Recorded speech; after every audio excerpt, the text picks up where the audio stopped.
So this is the way that the episodes kind of fall out with as far as the Persian period is concerned. We'll look at the Persian kings, just talk about those especially as they relate to the biblical account. And then I've got just a couple at the end to show the decline of the empire. Then the problems and the progress of the Jews. We will then look at the Hellenistic period. That'll be the second lesson. Alexander, who was the apostle of Hellenism, the Jews, and the struggle against Hellenism. That was a really big deal. Then the Hasmonean period and the siege of the Nabateans. The Hasmonean period is where you get the family that would eventually produce Herod the king, so that's why that's important. Then the Roman period, the Romans and Herod the Great, and then Jewish sects and apocalyptic literature. All of this is looking forward to, as you've got there in your notes right at the beginning, in Galatians chapter 4, verse 4, the fullness of times.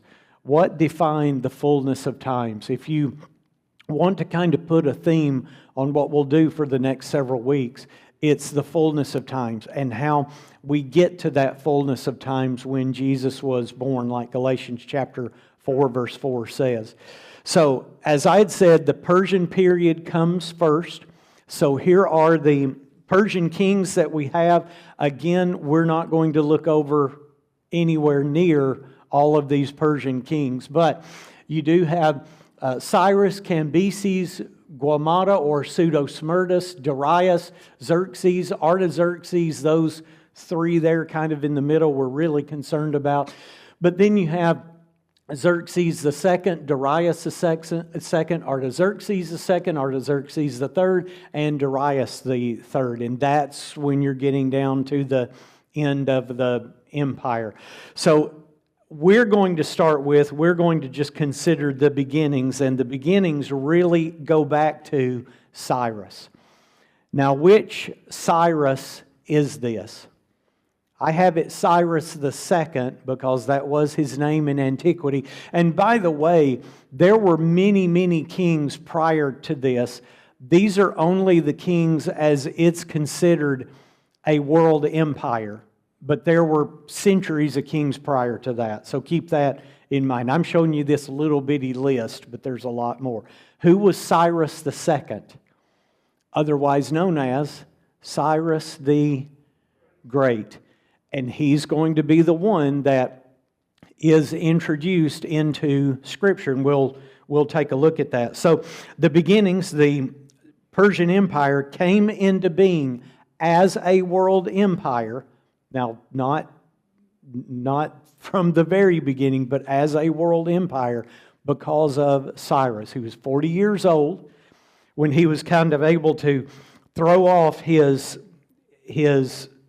Median overlord. He was Persian, they were Median. You'll remember that after the Babylonian Empire, you had the Medo-Persian Empire. It eventually just kind of morphed into the Persian Empire. So here was the first Persian, Cyrus the Great, and he begins by taking over more and more that Median land. The two of them sat basically right next to one another. And this kind of gives you an idea of what the Persian Empire looked like at that time. I mean, it was again a massive world empire. Cyrus was reared by a shepherd.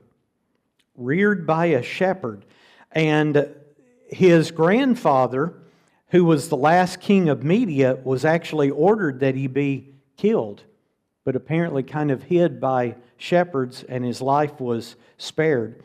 In 550, he revolted, and as he revolted, he became then the leader over this empire. Now, all the while Persia is coming up, what's happening to Babylon? Like you would imagine with every other world empire that's ever existed, Babylon's doing what? It's declining. Who is the famous Babylonian king that we know of? That is Nebuchadnezzar. So Nebuchadnezzar gives way to eventually an individual by the name of Nabonidus. And Nabonidus is considered kind of the last Babylonian king, Nabonidus kind of turns his kingdom over to his oldest son, Belshazzar. So where was why does Belshazzar sound familiar to you? Because that's Daniel chapter 5 with the handwriting on the wall. So Cyrus, as now this kingdom is brand new, Cyrus heads to the east. The Persian Empire, from this point on, is going to have as pretty much their mortal enemies, the people in Asia Minor, and then right next to it, just a little further east, who? The Greeks. Yes, the Greeks. So Cyrus kind of heads eastward to be able to start to conquer more and more of these peoples. He leaves Babylon kind of alone for the time being because he figures that with Nabonidus and with the empire itself kind of declining, they have enough trouble of their own. So this is a picture of Cyrus, a relief that was done to kind of focus a little bit more on his face, or bring that up just a little bit. That's, again, a similitude of what he could possibly have looked like. So he heads eastward. And again, as he heads eastward with ultimately the idea of taking over the Babylonian Empire, which of course he did with the fall of Babylon. When did the fall of Babylon occur? Do you remember? We would have went over this year, but do you remember what it was? It's been a few months ago. What year would it have been? 539. In October of 539, Cyrus is ready to try to invade the Babylonian Empire, to try to take over the Mesopotamian area. But of course, he's got to fight and overtake Babylon. Now, Babylon wasn't easy. It was a beautiful, well-fortified city. This is does anyone know what this gate is called, by the way? There's replicas of it. It's called the Ishtar Gate. The Ishtar Gate. So a beautiful gate. Remember, Babylon was so big, the theory was the walls were so thick, what could happen on those walls? Soldiers and chariots could travel on it. Now remember, this is just a drawing. My guess is it's slightly exaggerated because that looks like a whole, I'm not real familiar with troop sizes. Battalion? That looks kind of like a whole battalion's dancing around on top of the wall there. Probably that was a little bit overdone. However, it was guarded by a very, very immense wall, particularly for that period of time. And it was indeed just an absolutely beautiful city. How does Cyrus overtake the city? Does someone know? Because, you can see it would appear pretty hard to overtake it. So the Tigris River flowed through the city of Babylon. And do you know what he did? He dammed up the river and let them walk under the gate. Let them walk under the city walls. And that is how, supposedly, he was able to take Babylon. So Babylon then falls. And one of the reasons that it fell, one of the reasons that people, he was a brilliant strategist and then was able to kind of stand and lead these people. One of the reasons why he was able to do that is because of his respect for other people's religious sensibilities and their sense of culture and their sense of custom. I put in your notes that the priest of Marduk, Marduk was the god of the Babylonians, at least one of them. So when Cyrus comes in, he pays homage to the priest of Marduk, something that Nabonidus and Belshazzar had kind of let go. he comes in, and how do you think the populace sees someone who's willing to respect their religious beliefs? They like him. In fact, in a lot of places, Cyrus was seen not as a conqueror, but as a what, do you think? As a deliverer. As a deliverer. So that kind of brings us to Cyrus and the Jews. Cyrus and the Jews. How did the Jews see Cyrus? Yes, they saw him as a deliverer, but maybe it would be more accurate to ask, why did they see him as a deliverer?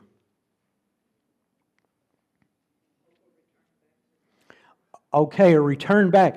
Look in Isaiah 45, verse 1. So let's turn to Isaiah chapter 45, verse 1. And what does Isaiah chapter 45 and verse 1 say?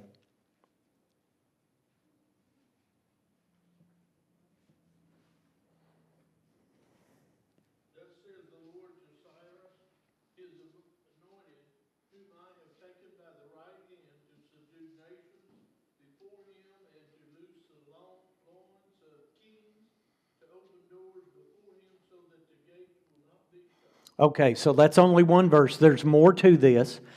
But Isaiah is telling the Jews that Cyrus will do what? He's going to come in and do what? Liberate them. Liberate them. One of the reasons why the Bible can be depended, one of the reasons why the Bible can be trusted is because of prophecies like this. How much time in between what Isaiah is writing and Cyrus coming and actually doing this? How much time is between those two events? How much time is between those two events? About 150 years. About 150 years. I may come back and do a lesson. I mean, again, just pouring through comments online. I'd gotten into a discussion with someone about kind of building up faith in the Bible like Jim's been doing with his classes with the men. And this one person had said, I don't know why you want to believe the Bible because it's just full of failed prophecies. And I thought, okay, I can't let that one go. So I asked, please tell me some of these failed prophecies. I would really like to know. And this guy wrote back and he listed off about a half a dozen of them. And one of these days I would love to do a lesson where we go through and we look at them, because it's really easy to explain the point. Now, actually dealing with it will take a little bit more time. But they go back into these really areas of the Bible, like in Isaiah or in Ezekiel, kind of corners of the Old Testament, and they take prophetic language that talks about the judgment of something, and when that language isn't fulfilled the way that they think that it's going to be fulfilled, then they claim that's a failed prophecy. And I guess there's part of me, and I'll say it, it's us, it's just us, I'll say it. And you guys tell me. You guys tell me. You tell me if I'm on the wrong path. You tell me, you just tell me what you think. Had a guy one time who had made this, we're making comments about some of the things that we were putting on the channel. And I just kind of glanced a little bit to find out where the guy was. He was actually, turns out he was in Livingston, and he worked at Kroger in Livingston. So to have an actual knowledgeable discussion about the Bible, it does take learning, especially if you're going to go into the Old Testament and you're going to look at figurative language, you're going to look at another language, Hebrew, and how that Hebrew expresses these elements of prophecy that were spoken 2,500 years ago. So you try to raise people's understanding. And the point is, if I have a misunderstanding of Scripture, I'm willing to be lectured by Jim over it. You know, Jim's done it. Jim studied it for all of his life. There's a lot of other men here who do the same thing. I'm willing to be lectured by them. I'm not as willing to be lectured by some other person who has no real background in Bible study to try to understand some very, very complex, complicated Old Testament ideas. You know, again, you guys just tell me what you guys think about that. But some of this is difficult to see and difficult to understand and difficult to put in its rightful place. Isaiah 45 verse 1 is just about as what? Is just about as black, is just about as clear as you're going to get. Here the Jews, 150 years about, before Cyrus ever was on the earth, it was being foretold that he was going to liberate them, and he did. When things like that happen, that's why we can believe the Bible. So Cyrus liberates them. They become, I guess, if you will, Persian citizens. And that's where we start seeing the first return from captivity in the first part of Ezra. How many went back? Do you remember in the first part of Ezra? How many went back? How many of them went back into Ezra? There were about 42,000, and then once you pull the servants into the number, it was really right at 50,000 people. Okay? Right at 50,000 people. And that's mentioned in Ezra chapter 6 and verses 3 through 5, and in Ezra chapter 3 verse 12, because they get back, and what did they do? I mean, like the second year they get back. They set up they didn't get very far, but they set up the foundation for the temple. This was under the time of Cyrus. So just to mention the last days of Cyrus in 529 is trying to deal with revolts just like you would imagine in ancient countries, and I'll bring this up again. It was constantly one of not only trying to conquer new territory, but then keep that territory conquered.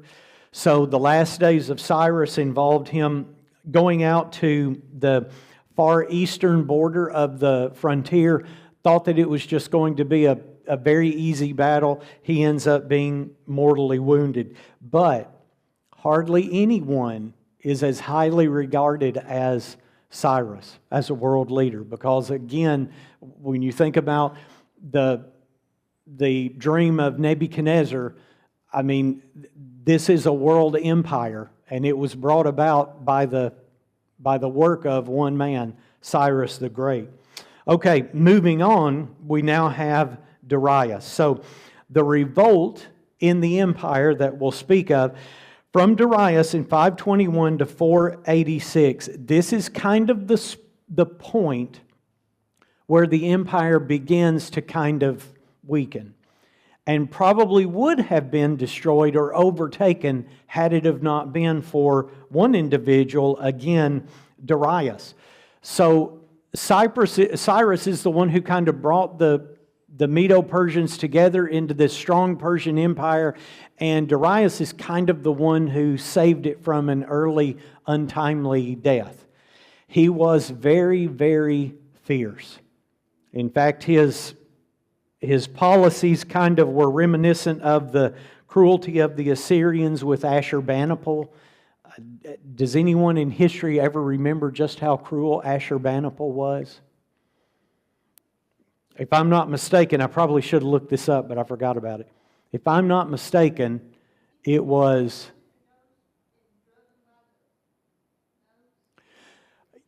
yes, in how they brought them into captivity, yes. And it was under the Assyrians, I'm almost positive, that crucifixion was instituted. It was in a very raw form compared to what you see with Jesus, but it was the Assyrians who did that. And Ashurbanipal was considered one of the most cruelest of all. And Darius was kind of in the spirit of Ashurbanipal. So not only was Darius great as far as militarily is concerned, but as you see here, in being able to organize the empire. Now, Darius, again, in just some likenesses of him. This is Darius, and then as a minted on a coin. One of the greatest things that Darius did, so here we kind of take a little side jaunt, was the Behistun monument, or the Behistun inscription. So the Behistun inscription, normally how big do you think an inscription is? How big would you think an inscription is normally? It's it's usually pretty small. It's usually pretty small. This one is not very small. So it's on the road between Baghdad and Tehran. What Darius did was he chose a mountainside to record his victories. And he put this inscription on the side of a mountain. So it is about 59 feet long at an altitude of 500 feet. So right here, if I can show you this, right there it is. And this is a picture taken from the road level.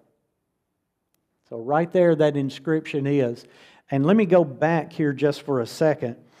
What this does is it pictures the Persian god right here, Ahura Mazda, and he stands, and Darius here stands before all of these captive people, and these captive people represent the nations that Darius has conquered, has subjugated. So it's a monument to his prowess as a leader.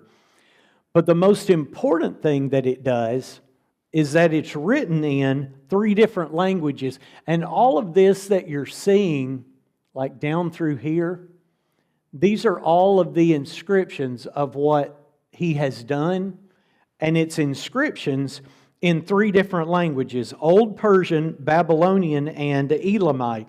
What it ended up doing was allowing us to decipher Old Akkadian cuneiform. So this inscription kind of became an open door into this ancient type of language, because the language doesn't look, if I showed it to you, the language doesn't look anything like our letters. I forget even what our letters are. Our numbers are Arabic. Our letters are, is it Latin? Does that sound right? The A, B, C, D, E. I think they're considered Latin. But anyway, this looks absolutely nothing like it. So this opened the door for us to understand all of this stuff that was back hundreds and hundreds and hundreds of years before Jesus Christ. Just one more picture after this one. People who were able to stand on that inscription. And again, it's hard to make out. But over here to the right of this person standing here, it's all of the inscriptions in those different languages. So you can kind of see the scale of this thing. Darius did it. And again, it actually ended up helping us immensely in understanding that part of the world. Okay, so Darius and the Jews. How much does Darius come into interaction with the Jews? Do you remember that? We didn't get to read all 3 of those books, every single verse. But do you remember how much Darius came into play with the Jews? It's the Darius of Ezra. Ezra chapter 4 and verse 5. and chapter 4, verse 24. The Jews were discouraged from working. So the Persian governor that was closer to, in proximity, closer to where the Jews were, was trying to effectively shut down the work on the temple. So what does Darius come and do? In Ezra chapter 5, he issues a proclamation that the people are to go back to work on it. So in Ezra chapter 6, then the temple is completed. They actually finish in the 6th year of Darius, the temple was completed. And then in Ezra chapter 6, it talks about the dedication of the temple, and that was in the reign of Darius. Okay? In thinking about civil government under Darius, which is what he was so well known for, he was able to reorganize and bring a very, very large government into more of what we would think about a common arrangement today. Meaning that you've got, say, a president or a king, an ultimate ruler. That ultimate ruler rules over all of these different sections. In Persian, they were referred to as satrapies. It would kind of be like our states or provinces. So all of these people were overruled by Darius. Darius ends up setting up a judicial system. He had a system of weights and measures. He decreed that Aramaic was going to be the official language. He developed roads. He developed a postal system, trade routes. He even introduced gold coins. We mentioned in the book of Ezra a couple of times, in Ezra and also in Nehemiah, the Darics. So that was thought to be set up by Darius. In the days of Pharaoh Necho mentioned in the end of 2 Chronicles chapter 35, there was an unsuccessful attempt to build a canal between the Nile River and the Gulf of Suez in 518. Darius actually dug the canal. So that was a major thing that he was known for, again, back in that time. Then just simply the end of Darius. Darius, as a Persian, is always dealing with the Egyptians, because the Egyptians and the Egyptians right now, but the Greeks in just a little while are going to become more and more of a difficulty and more of a hassle.